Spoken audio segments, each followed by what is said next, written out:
많은 사람들이 알모론가를 세계적인 영적 변화의 한 예로 보고 있습니다. 정말 그렇죠. 거주자 10명 중 8명은 자신을 거듭난 크리스천으로 생각하고 있습니다. 그러나 항상 이랬던 것은 아니죠. 20년 전만 해도 알모론가는 어둡고 위험한 장소였습니다. 빈곤과 폭력과 무지함으로 고통받았고 그것과 더불어 알코올은 큰 문제였습니다. 만약 당신이 20년 전에 아침 7시에 알모론가를 갔었다면 당신은 완전히 취해서 길거리에 누워있는 많고 많은 사람들을 볼 수 있었을 겁니다. 문제가 너무 많아서 감옥이 많았습니다. 산티아고의 경찰서장 도나토는 사람들이 항상 싸우곤 한 것을 상기합니다. 관계자들은 감옥을 지었으나 다 수용할 수 없었습니다. 넘치는 죄수들은 정기적으로 근처 도시에 버스로 보내졌습니다. 특히 가정 내 폭력은 두드러진 일이었죠. 저는 자기 남편이 만일 음식이 맛이 없으면 자신을 때리고 또 집에서 쫓아낼 거라고 말하는 한 여자와 얘기한 적이 있었습니다. 알고 있습니다. 저는 비참하게 컸습니다. 제 아버지는 때때로 40-50일 연속적으로 술을 마셨어요. 우린 제대로 된 식사를 한 번도 한 적도 없고 단지 조그만 토르티아와 작은 커피 한 잔 정도만 먹을 수 있었습니다. 그들은 빈곤과 저주에서 벗어나려고 파스쿠알 바일론, 죽음의 신, 그리고 막시몬과 같은 전통신들을 섬겼습니다. 막시몬은 알모론가에서 가장 중요한 우상이었죠. 스페인 사람들이 500년 전에 과테말라에 왔을 때 원주민들이 많은 것을 협상했습니다. 그런데 한 가지 그들이 절대 협상하지 않는 것은 막시몬이었는데 그들에게는 너무 중요한 우상이었죠. 그래서 협상하지 않은 거죠. 이 혼합주의는 막강한 진을 형성했습니다. 비록 막시몬은 나무로 만든 마네킹 형태를 가졌지만 그 배우의 영은 알모론가 사람들을 강력히 사로잡고 있었습니다. 이 어두운 시간 동안 복음은 잘 전파되지 못했습니다. 작은 지역 교회들은 돌 던짐을 받았고 바깥에서 전도자들은 보통 막대기나 돌로 쫓김을 당했습니다. 전도하는 크리스천들은 경멸받는 소수의 그룹이었습니다. 한 번은 6명의 남자가 마리아노의 목으로 총포신을 밀어넣었습니다. 그들이 방아쇠를 당기기 시작했을 때 그는 조용히 주님께 보호해 주실 것을 기도했습니다. 방아쇠는 당겨졌지만 아무 일도 일어나지 않았죠. 죽음에서 건져진 리스카스의 목사님은 그의 구역 식구들을 기도하기 위해 불렀습니다. 이제는 폭력과 미신 그리고 빈곤의 억눌림을 깨뜨릴 시간이 되었던 것입니다. 중보자들이 하늘로 그들의 간구를 올렸을 때 그들은 초자연적인 믿음으로 충만하게 됐습니다. 사람들은 구원받고 교회로 오기 시작했어요. 그것은 정말 엄청난 축복이었습니다. 바로 그것을 부흥이라고 할 수 있죠. 많은 기사와 이적들, 엄청나게 많은 사람들이 사단으로부터 노임을 받고 나서 교회들은 성장하기 시작했습니다.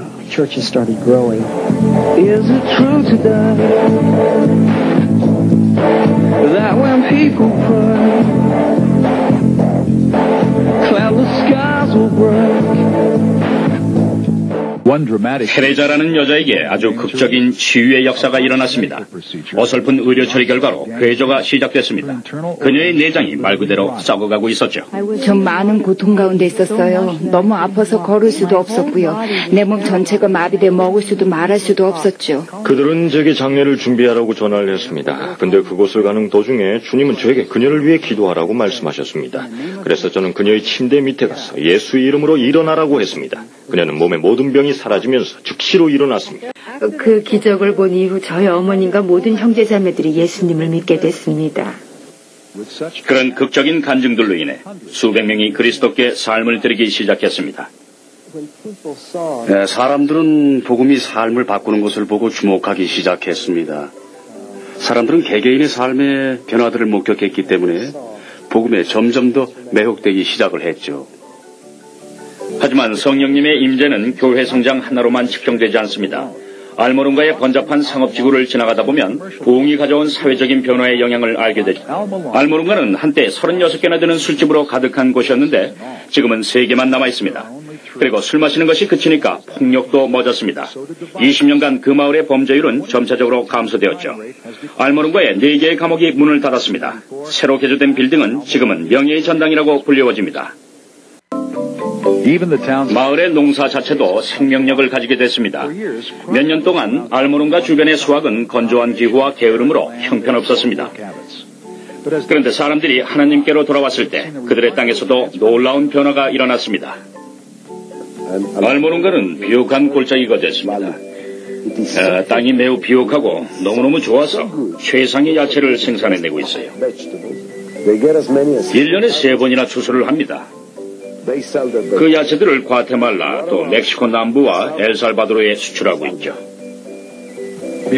영적인 변화가 있기 전에는 재배자들이 한 달에 4트럭을 수출했는데 지금은 일주일에 40트럭이 마을을 떠나고 있습니다. 미국의 야채 정원이라는 별명을 가진 알모론가의 채소는 또 하나의 축복이죠. 믿기 위해 이 채소들을 봐야 합니다. 비트는 4-5파운드이고 당근은 이렇게 큽니다. 믿기 힘든 일이죠. 예, 제 팔보다 큰데요. 예, 굉장히 크군요. 네, 굉장합니다. 어때요?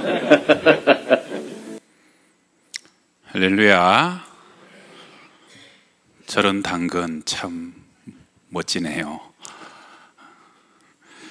참 좋은 영상입니다. 우리 가운데 부흥이 무엇인지를 단적으로 보여주는 많은 메시지를 담고 있어요. 요즘 새벽 예배 때 창세기를 묵상하고 있는데 하나님께서는 이 세상을 아름답게 창조하셨습니다. 모든 땅이 비옥하고 풍성하게 창조하셨어요.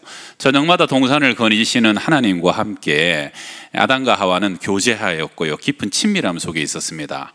그런데 어느 날 아담과 하와가 마음에 하나님 두기를 싫어하고 하나님을 거역하고 불순종하게 되죠. 그 이후 인간은 죄에 사로잡히게 되었고 마귀와 사단에 사로잡히게 되었습니다.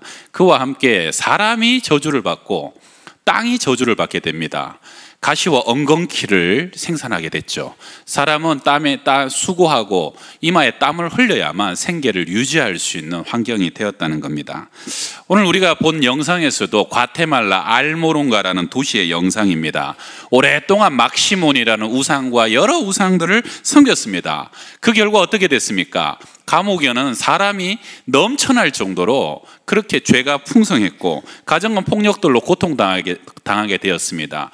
빈곤, 그리고 땅들은 심어도 제대로 생산되지 않는 그러한 저주의 악순환이 반복되었다는 것이죠. 그런데 하나님은 때가 되면 그곳에 부흥의 일꾼들을 일으키십니다. 기도하게 하셨고요. 여러분, 빛의 사람이 들어가면 사단은 반드시 그들을 핍박하고 억압합니다. 잔멸하려고 합니다. 그런데 그러한 위기 속에서도 끝까지 하나님 부여잡고 죽음을 두려워하지 않고 기도하게 될 때 하나님은 때가 되면 친히 역사하시게 되는데요. 그들은 간절히 기도하기 시작했습니다. 그 기도가 모이고 힘과 능력이 되고 드디어 하나님이 부흥으로 일하시기 시작하셨죠. 부흥이 일어나면서 사람들 속에 놀라운 일들이 일어나죠. 불치병이 기적적으로 치유됩니다. 기적이 나타나고 많은 사람들이 거기에 일어난 사람들의 변화의 모습을 보고 나도 예수 믿겠다, 교회로 몰려오기 시작합니다. 그리고 난 뒤에 술집들은 비어가게 되고요, 감옥은 텅텅 빕니다. 그리고 결정적인 변화가 일어나죠. 땅이 함께 변화됩니다. 1년에 3번 수확을 하게 되고요. 전에는 한 달에 4트럭을 실어 보냈는데 그 뒤에는 어떻게 해요? 일주일에 40트럭을 실어 보내는 엄청난 일이 일어나게 된다는 겁니다. 비트 하나가 4-5파운드, 2kg가 넘는다는 얘기예요. 그리고 아까 보셨죠? 당근 하나가 막 이렇게 큰 당근들이 생산하게 되는 거예요. 왜요? 사람이 복을 받으니까 땅이 회복되고 땅이 비옥해지고 땅이 복을 받게 된다는 것이죠. 여러분, 사람이 범죄하면요, 이상하게 땅이 같이 저주받습니다. 그러나 사람이 회복되면 세상의 모든 것들이 회복되게 된다는 겁니다. 역대하 7장 14절에 아주 좋은 말씀이 있습니다. 우리 같이 한번 읽어봅시다. 내 이름으로 일컫는 내 백성이 그들의 악한 길에서 떠나 스스로 낮추고 기도하여 내 얼굴을 찾으면 내가 하늘에서 듣고 그들의 죄를 사하고 그들의 땅을 고칠지라. 아멘. 내 백성들이 스스로 겸비하고 기도하여 회개하여 죄에서 돌이키면, 하나님의 얼굴을 찾으면 주님께서 하나님이 그 죄를 용서하고 그 다음에 죄가 용서받은 그 땅을 고쳐서 하나님께서 축복하신다는 내용입니다. 여러분, 다른 거 볼 거 없습니다. 우리나라도 우리 교회가 세워지던 1907년 평양으로부터 엄청난 대부흥의 불길이 일었잖아요. 여러분, 언더우드 선교사와 많은 선교사들이 복음을 전하고 빛의 사람들이 이 땅에 들어오니까요, 이 땅의 모든 것들이 그때부터 살아납니다. 생명이 살아나고 영혼이 살아나고 아이들이 살아나고 여자들과 인권이 살아나고요, 교육이 살아나고 의료가 살아나고 땅이 살아나고 경제가 살아나고 나라와 민족이 살아나게 된 줄로 믿습니다. 오늘 말씀의 제목은 부흥입니다.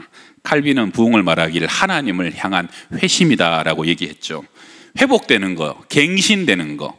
원래 하나님이 이 땅을 창조하실 때 하나님의 형상으로 우리가 되돌아가고 복원되는 것이고요, 이 땅의 모든 것들이 하나님의 손길이 닿았던 그 처음의 상태로 복원되는 것을 부흥이라고 얘기합니다. 저는요, 지금 이 시대에 정말 하나님의 부흥이 필요하다라고 믿습니다. 하나님께서 부흥케 하실 거예요.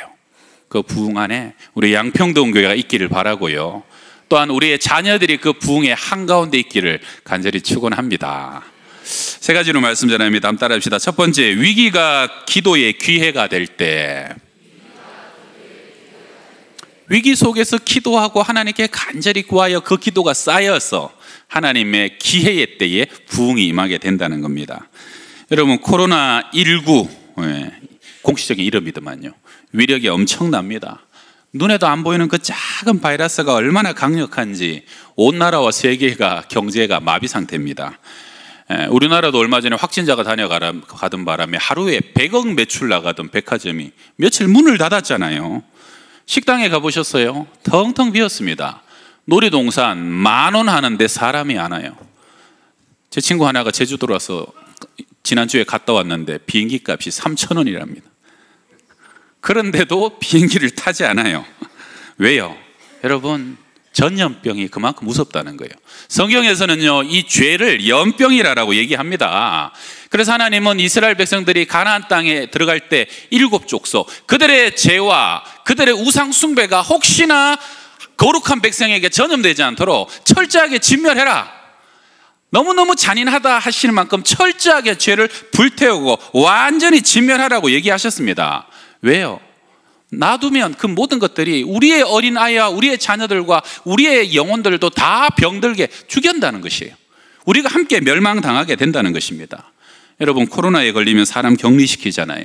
2주 동안은 절대 못 만나게 합니다. 철저하게 격리를 시킵니다. 이번에 어떤 사람이 격리기간에 나와서 사람 만나서 전염되는 바람에 몇백만 원 벌금 받게 생겼잖아요. 미국에서는 그러고도 돌아다니면 사형시키겠다라고, 중국에서는 사형시키겠다라고 엄포를 놓고 있습니다. 여러분, 근데 그래봤자 코로나 걸려봐야 2-3주 지나면 낫고요, 다시 사람들 만날 수 있어요. 더 큰 문제는 뭡니까? 우리가요, 이 죄 가운데 오염되고 죄를 품고 살아가게 되면 마지막 날 하나님의 심판대 앞에서 하나님이 의인과 죄인을 구분하신다는 거예요. 그리고 천국과 지옥으로 가로막히고 그 사이에 영원한 구렁텅이로 우리가 격리되게 되면 그 이후에는 다시는 그것을 건너갈 수 있는 기회가 없다는 것입니다. 영원히 불 속에서 고통당하고 불 속에서 영원히 심판받지만 다시는 회개할 수 있는 기회가 주어지지 않는다는 거예요. 여러분, 달걀에도 무정란과 유정란이 있잖아요. 어느 달걀이든 그냥 깨트려서 후라이 해버리면 똑같아요.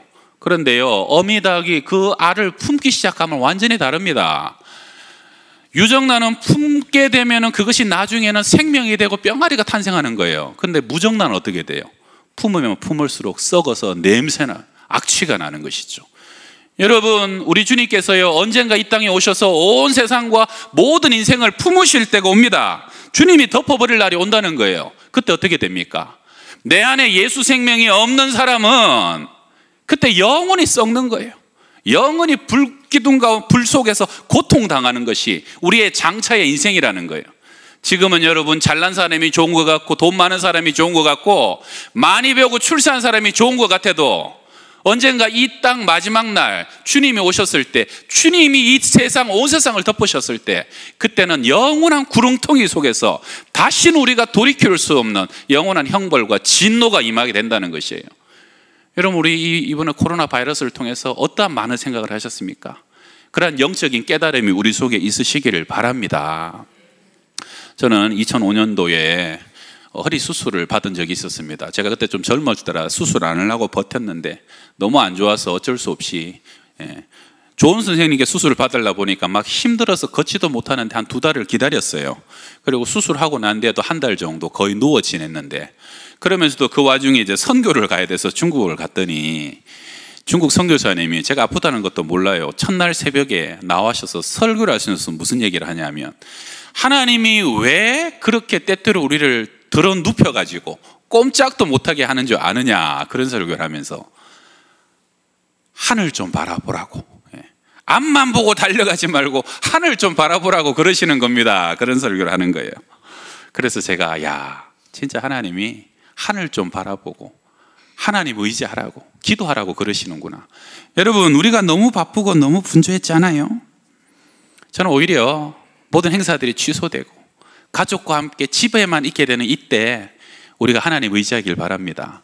하나님 바라보고 말씀 보고 기도의 시간으로 활용하고요, 가정 안에서 예배가 회복되는 시간이 되기를 바랍니다. 요즘 장사하시는 분들 진짜 힘들죠. 목사님 이러다가 망할 것 같아요. 문 닫아야 될 것 같아요. 언제까지 이럴 줄 모르겠다고. 참 하나님이 도와주시고 지켜주시기를 바랍니다. 그런데도 우리가 꼭 깨달아야 될 것은 우리 인생의 현 주소가 그거밖에 안 된다는 거예요. 대단한 것 같고 특별한 것 같아도요, 여러분, 작은 바이러스 앞에서 아무 맥도 못 추는 게 그게 우리 인생의 현 주소입니다. 그러나 성경 안에서는 참 놀라운 것은 사람이 아무것도 할 수 없을 때요, 바로 그때 하나님이 일하시고 하나님의 권능이 나타나는 때입니다. 사도행전 6장에서 히브리파와 헬라파의 갈등이 있었어요. 초대교회, 성령 충만한데도 최고의 교회의 위기였어요. 교회가 갈라져서 교회가 무너지게 생겼어요. 그런데 사도들에게 하나님의 지혜가 있었습니다. 우리는 오로지 기도하는 일과 말씀 사역에 힘쓰겠다. 우리는 이 위기 앞에서 더 기도하겠다, 더 하나님께 엎드리겠다라고 결단합니다. 그래서 그들은 그 위기를 기도의 기회로 삼았고, 우리가 기도해야 될 사람이 기도하지 않고 말씀에 집중해야 될 사람이 말씀에 집중하지 않았더니 이 어려움이 생겼다는 것을 깨달은 것이에요. 그래서 그 기도의 시간이 지나가고 난 뒤에 어떤 일이 생깁니까? 하나님의 말씀이 점점 왕성하여지고 예루살렘에 있는 허다한 제자의 수가 더 많아지고 허다한 제사장의 무리, 적대자 반대자의 무리도 이 복음 앞에, 이 도에 복종케 되니라. 영적 부흥이 일어나게 됐다는 겁니다. 위기가 기도의 기회로 변화되었을 때, 사도행전 7장 8장에서도요, 초대교회가 스데반의 순교와 함께 엄청난 핍박의 바람이 불어옵니다. 그리고 그 제일 앞에 사울이라는 청년이 있었죠. 교회가 할 수 있는 일이 없었어요. 다 도망갔어야 돼서 집을 떠나고요, 예루살렘을 떠나고 성전을 떠나서 목숨 살려고 다 흩어져 버렸습니다. 그런데 그 복음의 사람들은 그 속에서도 전도하고요, 산에서 기도하고 굴 속에서 기도하고 하나님을 전심으로 의지했습니다. 그렇게 기도가 쌓여지고 난 뒤에 주님이 때가 되니까 이제 친히 또 일하시는 거예요. 사울을 다메섹에서 꼬꾸라 떨어버리십니다. 눈에서 비늘을 벗겨버리시고요, 그리고 오히려 변하여 누구보다도 특심한 하나님의 일꾼으로 복음 전하는 사람으로 세워주게 되는 겁니다. 그 사건 이후에 오늘 본문 31절의 말씀이 기록됩니다. 우리 함께 읽어봅시다. 그리하여 온 유대와 갈릴리와 사마리아 교회가 평안하여 든든히 서가고 주를 경외함과 성령의 위로로 진행하여 수가 더 많아지니라. 할렐루야. 저는 이 말씀 참 좋아해요. 교회가 평안하여 든든히 서가고 하나님을 경외함과 성령의 위로가 함께할 때 더 구원받는 사람이 많아지게 된다. 더 많은 사람이 주의 교회 가운데 저절로 나오게 되는 부흥이 일어나게 된다는 겁니다. 여러분, 어려운 일이 있으십니까? 그때가 기도의 때인 것을 믿으시기 바랍니다. 기도의 향기가 하늘에 닿고 하늘에 쌓여지게 되면요, 반드시 하나님은 일하시고 강권적으로 역사하시게 된다는 거예요. 제가 전에 섬기던 교회에서 선배 목사님 중에 저보다 조금 연배가 많이 높았던 목사님 중에 양 목사님이라는 분이 계셨어요. 그 목사님이 연세가 돼서 담임 목사를 이렇게 가셔야 되는데 길이 열리지 않아서 계속 고민하셨는데, 한 번은 그 안동에서 좋은 교회가 담임 목사님 청빙을 한다 그래서 어플라이를 하셨어요. 근데 워낙에 그때 어플라이 한 사람이 많으니까, 제가 하루는 저녁에 제가 그 교회 목양실에 볼 일이 있어서 이렇게 복도를 지나가는데 기도실이 그 옆에 있었단 말이에요. 기도실에 아마 어떤 권사님 같아요. 여자분 한 분이에요. 얼마나 기도를 열심히 하시는지 기도 소리가 다 들려요. 하나님, 우리 교구 양 목사님 이번에 담임 가셔야 됩니다. 보내주시옵소서 하고 그렇게 기도를 하는 거예요. 밖에서 다 들려요. 내가 참 열심히 기도하시네. 그리고 이제 사무실에 가서 1시간 정도를 일을 하고 다시 집에 간다고 늦은 시간이었어요. 나오는데 야, 놀라우는 게요, 그분이요, 그 권사님 같은 그분이 아직도 기도하고 계신데 여전한 열정과 뜨거움으로 하나님, 우리 양 목사님 가셔야 합니다 하고 얼마나 기도하는지 제가 그때 확신했어요. 이번에 양 목사님 무조건 가시겠구나. 가셨어요. 할렐루야. 제가 왜 확신한 줄 압니까? 양 목사님 엄마가 그렇게 기도하려 해도 그렇게 1시간 내내 부르짖기 힘들어요. 하나님이 기도를 시키시는 거예요. 성령이 그때 기도하게 하시는 거예요. 왜요? 하나님의 일을 이루시려고. 기도는요, 하나님의 역사에 앞서가는 거거든요. 제가 그때 장신대 대학원을 다니고 있었는데 대학원 동기 하나가요, 저한테 묻더라고. 안동에서 오는 분이었어요. 알고 보니까 그 교회 바로 옆 교회예요. 목사님, 요번에 이 교회에 안산에서 목사님이 오신다는데 그 교회랑 무슨 관련이 있습니까? 아무 관련 없습니다. 아무 관련 없는 거 제가 알았거든요. 그래요? 아니, 그 교회에 안동에서 좋은 목사님들이 가려고 유력한 목사님들이 얼마나 많이 어플라이를 했는데 엉뚱하게 안산에서 온다고 그래갖고 다 지금 놀랬는데 진짜 아무 관계도 없어요? 진짜 아무 이유가 없어요? 그러더라고요. 그래서 제가 그랬어요. 내가 아는 이유가 하나가 있다고. 뭔데요? 교회에 권사님 하나가 밤에 그렇게 기도를 하더니 그 기도 때문에 하나님이 역사하신 것 같다고. 할렐루야. 여러분, 1907년에 평양 대부흥이 일어날 때도요, 1906년에 그 교회의 길선주 장로님과 박칠옥 장로님이란 두 분이요, 1906년에 하나님 이 교회의 심령을 뜨겁게 하여 주시고 이 땅을 새롭게 해달라고 두 분이 새벽 기도가 없을 때 두 사람이 새벽 4시에 가서 둘이서 기도하기 시작했어요. 그 새벽에. 한국 교회에요, 여러분, 누가 새벽 기도를 만들어서 이렇게 괴롭히냐고 젊은이들이 가끔 그래요. 길선주 장로님이 만들었다니까.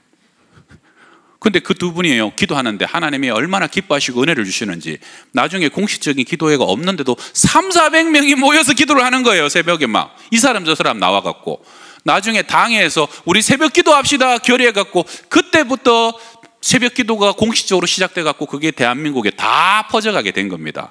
그게 몇 년이요? 1906년.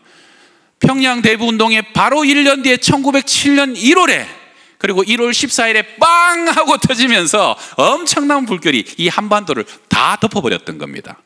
하나님은요, 반드시 기도에 선행하시는 것이에요. 하나님의 기도하는 때 기적이 일어나고 역사가 일어나고요. 여러분, 만약에 내 자녀를 위해서 기도하는데 하나님이 너무너무 기도하게 하시고 뜨겁게 기도하게 하시고 아파서 기도하고 힘들어서 기도하고 내가 눈물 흘려서 기도할 수밖에 없고 하나님의 나를 몰아가시거든 기뻐하시길 바랍니다. 하나님이 큰 일을 행하실 징조인 거예요. 여러분, 교회의 부흥도 기도 가운데 일어나는 것이고요, 이 나라와 민족도 기도하는 사람의 눈물 위에 하나님은 부흥의 역사로 이 땅을 새롭게 하실 것을 믿으시길 바랍니다. 두 번째 한번 따라 합시다. 부흥의 주체는 하나님입니다. 제가 아까 설교 앞부분에 보여드린 그 동영상 있잖아요. 제가 사실은 이번 주 월요일 날 설교 제목을 정하고 옛날에 봤던 그 동영상이라 이거 보여드리면 좋겠다 싶어서 화요일 날 좀 찾아봤더니 화질이 너무 떨어지더라고요. 찾긴 찾았는데, 그래서 제가 방송실에 권양희 전사님한테 그걸 보내면서 전사님 요거 화질 좋은 거 좀 찾아갖고 어떻게 조금 상영 좀 하게 해달라고 그랬더니 그 다음에 수요일 날 봤더니 제가 저기 새벽 설교를 이렇게 새벽 설교 음성을 이렇게 올려드리는 단톡방이 있어요. 거기 우리 원로 장로님 한 분이 이 똑같은 동영상을 올려놓은 거예요. 어디서 보시고 감동이 돼가지고 우리 같이 보자고 올려놓으신 거예요.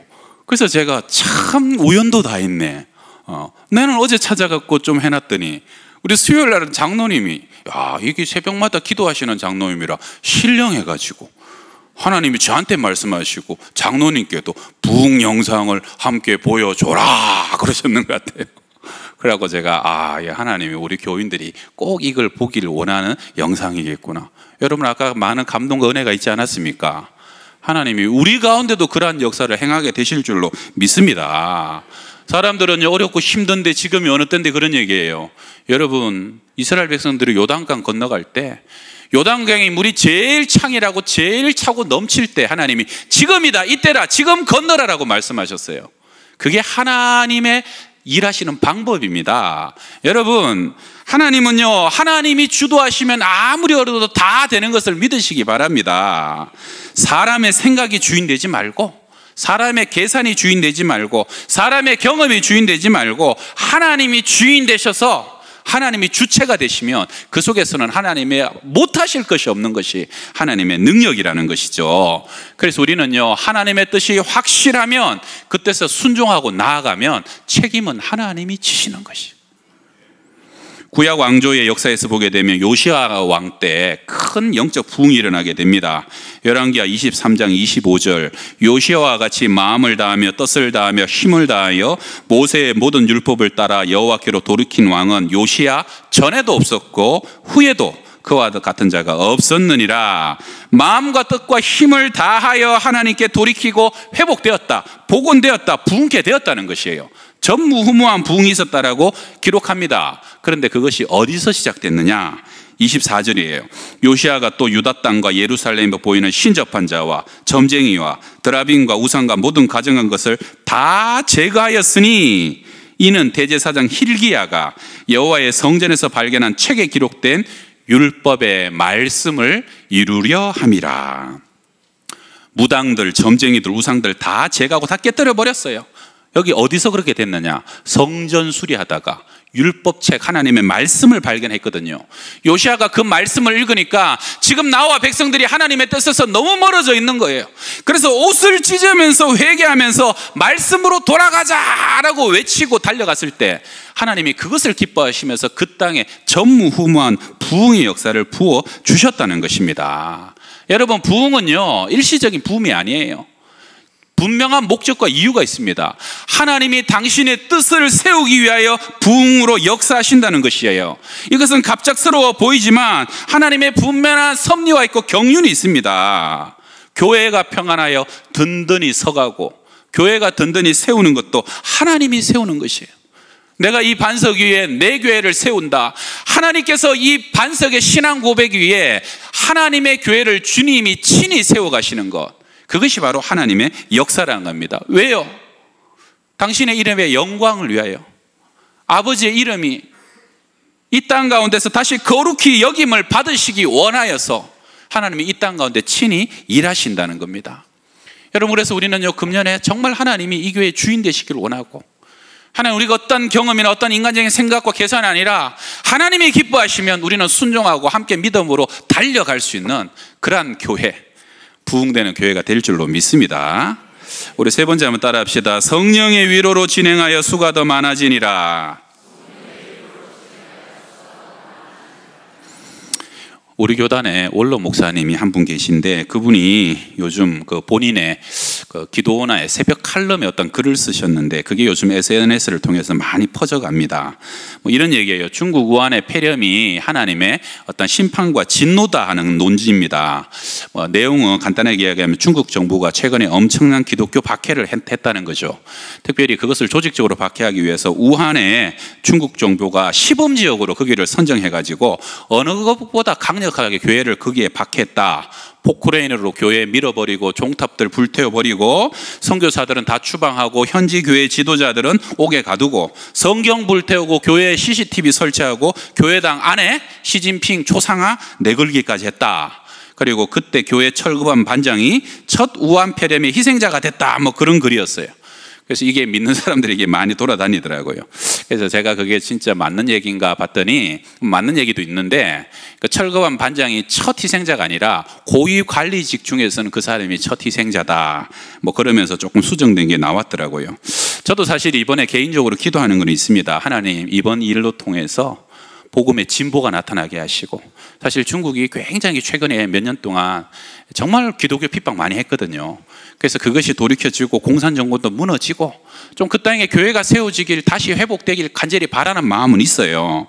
그러나 여러분, 이때 우리 교회가 이러한 사태 앞에서 교회가 가져야 될 마음은 너희들의 죄 때문에 너희가 벌받고 저주받는 것이다 라고 단정하는 것은 영적으로 성경으로 썩 좋지는 않습니다. 누가복음 13장에서도 보게 되면 예수님이 실로암에서 망대가 무너져서 18명이 치여 죽어요. 깔려 죽어요. 그때 많은 사람이 얼마나 잘못한 게 많으면 저렇게 망대에 깔려 죽나라고 그들을 정죄합니다. 그때 예수님이 뭐라고 얘기하세요? 너희가 이 예루살렘 사람들보다 그 사람들이 죄가 더 많은 줄 아느냐? 아니다. 너희들도 우리도 회개하지 않으면 우리 죄 때문에 다 망한다. 우리가 다 죄인이라는 것이에요. 우리는 다 우리 죄로 충분히 저주받을 인생이라는 거예요. 그것 때문에 나를 돌아보는 것은 좋지만 그것 때문에 누가 더 죄 때문에 고난받고 있다라고 그렇게 얘기하는 것은 조심하라는 겁니다. 오히려 한국교회가 해야 될 일은 뭡니까? 여러분, 우리는요, 이럴 때 우는 자들과 함께 울어야 됩니다. 아파하는 자들과 함께 아파해야 됩니다. 누가 너의 이웃이냐라고 물으시는 주님 앞에 저 사람들 다 추방시키고 우리만 건강해야 됩니다. 이런 것보다는 우리가 이때 우리가 할 수 있는 사랑의 손길을 내밀어서 자비를 베푸는 자의 자리에 서야 된다는 것이에요. 여러분, 세상은요, 어렵고 힘들 때 비난하기 좋아하고 누군가를 세워서 책임 전가할 희생양을 찾기를 좋아하고요.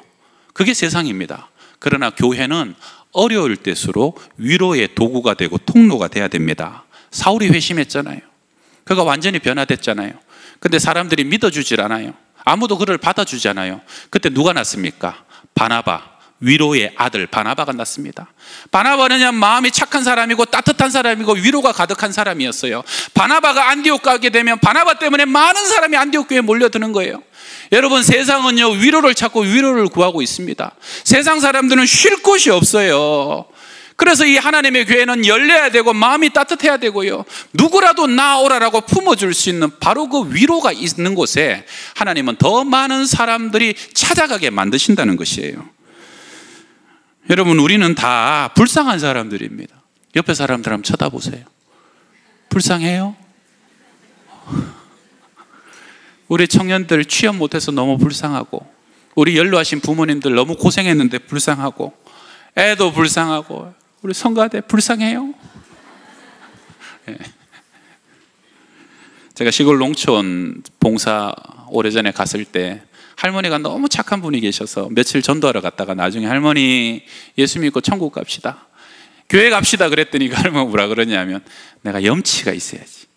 내가 평생 절간 다니고 평생 제사 지냈는데 이제 와갖고 이 나이에 예수 믿고 천국 갈라 그러면 염치가 있어야지 사람이, 그러더라고요.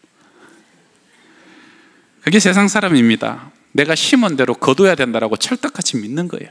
율법에 눌리고 진노에 눌리고요, 심판의 두려움에 눌려 있어요.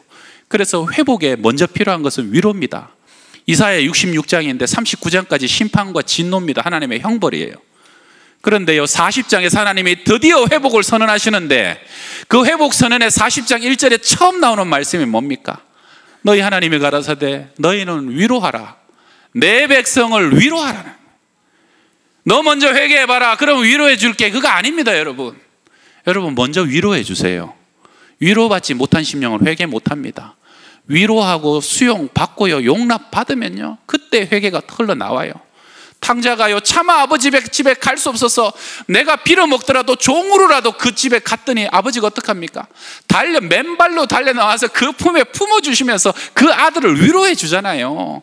거기서 참된 회복, 참된 구원은 그 속에서 시작되는 것을